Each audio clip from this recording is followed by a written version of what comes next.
সারা দেশে জেঁকে বসেছে শীত। দেশের উত্তর অঞ্চল সহ বিভিন্ন অঞ্চলে বইছে মৃদু শৈত্যপ্রবাহ। আবহাওয়ার পরিস্থিতির খবর জানতে আগারগাঁও আবহাওয়া অধিদপ্তরে আছেন আমাদের সহকর্মী নূর হোসেন। চলে যাচ্ছি তার কাছে। নূর, দেশে বিভিন্ন অঞ্চলে তো মৃদু শৈত্যপ্রবাহ বইছে এবং সেই সাথে ঢাকায় শীতের সাথে আমরা হালকা বাতাস অনুভব করতে পারছি। এই বিষয়ে আবহাওয়া অধিদপ্তর কি বলছে, কি তথ্য পেয়েছেন আপনি?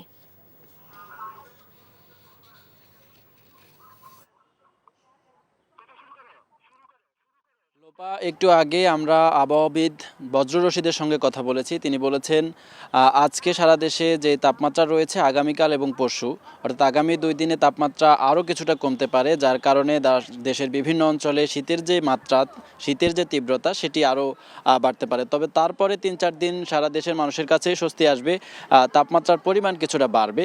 এরপরে 19 এবং 20 তারিখের পর থেকে, অর্থাৎ এই মাসের শেষের যেই 10 দিন আছে, সেই 10 দিন দেশের উত্তরাঞ্চলের যে দুটি বিভাগ আছে, রাজশাহী এবং রংপুর, এই দুইটি বিভাগের উপরে মৃদু থেকে মাঝারি শৈত্যপ্রবাহ প্রবাহিত হবে। তবে তীব্র শীত অথবা এই ধরনের কোনো সম্ভাবনা এই মাসে নেই। জানুয়ারি মাসে সারা দেশের বিভিন্ন অঞ্চলে তীব্র শৈত্যপ্রবাহ প্রবাহিত হওয়ার একটি কথা তিনি জানিয়েছেন। আবহাওয়াবিদ বজ্র রশিদ যেমনটি বলছিলেন, আসলে গত কয়েক বছর ধরে এই দেশে, বাংলাদেশের আকাশে ঘন কুয়াশার কারণে তাপমাত্রার পরিমাণ, আমাদের যে ঠান্ডা লাগা সেটি একটু বেশি অনুভূত হয়। কারণ রাতের বেলা যে তাপমাত্রা থাকে, দিনের বেলাও ঠিক একই রকম তাপমাত্রা থাকে, যার কারণে মানুষের কাছে শীতের তীব্রতা সেটি বেশি অনুভূত হয়। এটার কারণ হিসেবে তিনি বলছেন যে আসলে আমাদের যেই ধুলাবালি এবং পলিউশনগুলো হচ্ছে, বায়ু দূষণ হচ্ছে, সেই কারণে এই তাপমাত্রাটা একটু কম অনুভূত হয়। লোপা, আমি অন্যদের থেকে একটু আলাদা।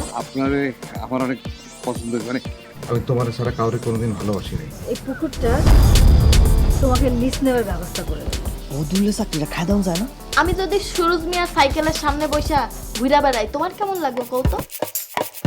তুমি তোমার স্বামীর নিয়ে এত আহ্লাদ করতেছো, আর ওইদিকে বলে আমার সকাল হয় না, রাইতের আন্ধারয়। এক রিকশায় গা সিপকায় বইসা হাসতে হাসতে কই জানা যাইতেছে। দুনিয়ার এত মানুষ রাইখা এই বেডি তোমার মধ্যে কি পাইছে কৌতো? আর তোমার চোখে আমি শুধু তোমারে চাই।